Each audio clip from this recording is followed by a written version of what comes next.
क्या inverse flag and pole बना रही है वीकली टाइम फ्रेम पे Nifty? Is Nifty looking dangerous? और कितना नीचे गिर सकता है निफ्टी? चलिए वीडियो शुरू करते हैं और इस वीडियो में देखते हैं कि निफ्टी कहां तक, किस लेवल तक जा सकता है, और उसके साथ में हमारे इंट्राडे के लिए जो स्टॉक्स हमने सिलेक्ट किए थे उन स्टॉक्स का भी एनालिसिस देखते हैं, उनमें दिन भर में किस तरीके से मूवमेंट हुआ। तो स्वागत है दोस्तों आपका आपके अपने यूट्यूब चैनल ट्रेंडिंग स्टॉक्स में। 18 नवंबर के जो इंट्राडे के लिए हमने 3 स्टॉक्स को सिलेक्ट किया था, उन स्टॉक्स में का एनालिसिस शुरू करते हैं। चैनल पर अगर पहली बार आए तो चैनल को सब्सक्राइब कर दीजिएगा और बेल आइकन को प्रेस कर दीजिएगा, ताकि हमारे जो भी sectoral indices, sectoral stocks, intraday के 3, स्विंग के 3 और पोजिशनल के हर वीकली 3 स्टॉक्स का जो सिलेक्शन और एनालिसिस के वीडियोस हम पोस्ट करते हैं, वो सारे वीडियोस आपको टाइम टू टाइम बेसिस पे मिलते रहे। चलिए सबसे पहले निफ्टी का चार्ट देख लेते हैं। तो वीकली टाइम फ्रेम पर ये मैंने चार्ट लगाया हुआ है, आप देख सकते हैं यहाँ पर। और इसको अगर मैं जूम इन करूं तो आपको यहाँ पर दिखेगा कि एक फ्लैग एंड पोल पैटर्न बन रहा है। आप देख सकते हैं यहाँ पर ये सबसे पहला पोल और फिर ये उसका एक फ्लैग बना, फिर ये दूसरा पोल, फिर उसका एक फ्लैग बना 2 हफ्ते के लिए, फिर ये तीसरा पोल और अभी नेक्स्ट वीक में भी उसका एक फ्लैग बन रहा है। और ये अगर इस तरीके से कंटिन्यू रहा तो तीसरा पोल यहाँ तक बन सकता है और कुछ इस तरीके से ये पैटर्न कंटिन्यू हो सकती है। आई होप आप क्लियरली देख पा रहे हैं कि किस तरीके से ये पैटर्न यहाँ पर वीकली टाइम फ्रेम पर पैन आउट हो रहा है, और ये बहुत खतरनाक पैटर्न है। इस पैटर्न के हिसाब से अगर हम देखें तो हमें निफ्टी 2300 के आसपास जाता हुआ डेफिनेटली दिख रहा है। जब तक ये पैटर्न रिवर्स नहीं होती है तब तक निफ्टी पर खतरा मंडरा रहेगा, निफ्टी और नीचे भी आ सकती है। ये वीकली टाइम फ्रेम की बात हो गई। मल्टीपल टाइम फ्रेम पर अगर एनालिसिस करते हैं तो और बेहतर समझ में आता है। तो डेली टाइम फ्रेम पर देखिए, तो डेली टाइम फ्रेम पर हमने पिछले हफ्ते में भी डिस्कस किया था कि निफ्टी एक चैनल के अंदर में फंसा हुआ है, और यहाँ पर आप नोटिस कर रहे हैं कि ये जो चैनल है उस चैनल का ये जो फैग एंड है उसके तरफ, नीचे के एंड की तरफ यहाँ पर निफ्टी अप्रोच कर रहा है।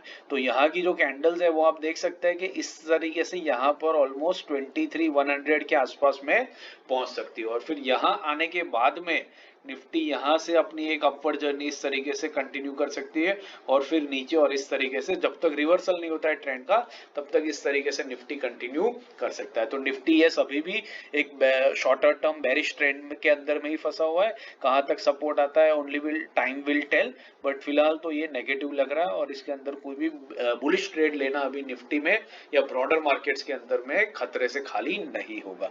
तो चलिए वीडियो शुरू करते हैं। हमारे इंट्राडे के जो स्टॉक्स हमने सिलेक्ट किए थे उनका डिस्कशन करते हैं, उनका एनालिसिस करते हैं। जेएम फाइनेंशियल हमने एक स्टॉक सिलेक्ट किया था। तो बेसिकली जेएम फाइनेंशियल हमने इस रीजन से सिलेक्ट किया था। यहाँ पर let me just draw this line. यहाँ पर एक लाइन हमने ये ड्रॉ करी थी जो बेसिकली एक सपोर्ट की तरह काम कर रही थी स्टॉक के लिए, और मल्टीपल टाइम स्टॉक ने इस लाइन के ऊपर आकर के सपोर्ट लिया था। तो आज के दिन में आप देख सकते हैं कि स्टॉक ने इसी लेवल पर क्लोजिंग ओपनिंग की और इसी लेवल पर क्लोजिंग कर दी है, लेकिन ऊपर और नीचे दोनों तरफ स्टॉक गया और बहुत बढ़िया रिजेक्शन विक्स बनाई है। तो 15 मिनट्स के टाइम फ्रेम पे देखते हैं क्या हमें एंट्री एग्जिट के कहीं मौके मिले या नहीं मिले। तो हमने सेलिंग जो रखा था वो 128.50 के नीचे था। तो 128.50 का जो लेवल है वो लेवल आता है आपका कुछ यहाँ पर 128.50 इज दिस लेवल। तो आप देख सकते हैं कि पहली 15 मिनट की कैंडल में तो स्टॉक ने इस लेवल को ब्रीच किया। मार्केट नेगेटिव है तो आप एग्रेसिवली भी ले सकते हैं ट्रेड, बट अगर आपने नहीं भी लिया तो उसके बाद में तीसरी 15 मिनट की कैंडल में स्टॉक वापस इस लेवल पर आया। यहाँ पर आप देख सकते हैं इस लेवल को इस कैंडल में और उसके बाद वाली कैंडल में स्टॉक ने रीटेस्ट किया। तो वहां पर एक बहुत बढ़िया एंट्री का मौका बन सकता था, और वहां पर अगर आपने एंट्री करी होती तो वहां से आपको टारगेट अचीव होता यहाँ तक का, विच इज ऑलमोस्ट 26.42। तो बहुत बढ़िया 1.5% का टारगेट आपको यहाँ से यहाँ में 2-3 कैंडल्स के अंदर में ही अचीव होता हुआ दिख रहा है। तो बहुत बढ़िया ट्रेड मिला, और यहाँ पर आप 1.25% का प्रॉफिट बना करके डेफिनेटली घर पे ले जा पाए होंगे। उसके बाद हमने जो बाइंग रखा था वो 29.60 के ऊपर था। तो 29.60 के ऊपर मतलब बेसिकली कुछ ये वाला लेवल आपका, दिस इज 29.60। तो यहाँ पर अगर आपकी एंट्री हुई होती तो आपने मैक्सिमम जो प्रॉफिट बनाया होता वो शायद यहाँ तक बनाया होता, विच इज 130.92। तो यहाँ पर भी आपको 1% का एक डिसेंट सा प्रॉफिट बनता हुआ दिख रहा है। तो बाइंग और सेलिंग दोनों साइड के ऊपर आपको 1-1% का प्रॉफिट बनता हुआ डेफिनेटली यहाँ पर दिखा है। तो JM financial was a good trade, जिसमें अच्छा खासा पैसा आपका दोनों साइड के ऊपर बना होगा। दूसरा था JB chemical and pharma. JB chemical and pharma हमने क्यों सिलेक्ट किया था, डेली टाइम फ्रेम पर पहले देख लेते हैं। तो ये जो रेड लाइन है वो एक लॉन्ग टर्म सपोर्ट है स्टॉक के लिए, जिसके ऊपर स्टॉक मल्टीपल टाइम सपोर्ट लेकर के बाउंस करता है। 15 मिनट्स के टाइम फ्रेम पे आज के दिन में भी तकरीबन उसी लेवल पर क्लोजिंग हुई है, ज्यादा कुछ ब्रेकआउट या ब्रेकडाउन नहीं दिया है। तो इसको कल भी आप स्टडी कर सकते हैं, वॉचलिस्ट पे लगा करके इसमें ट्रेड लेने की कोशिश कर सकते हैं।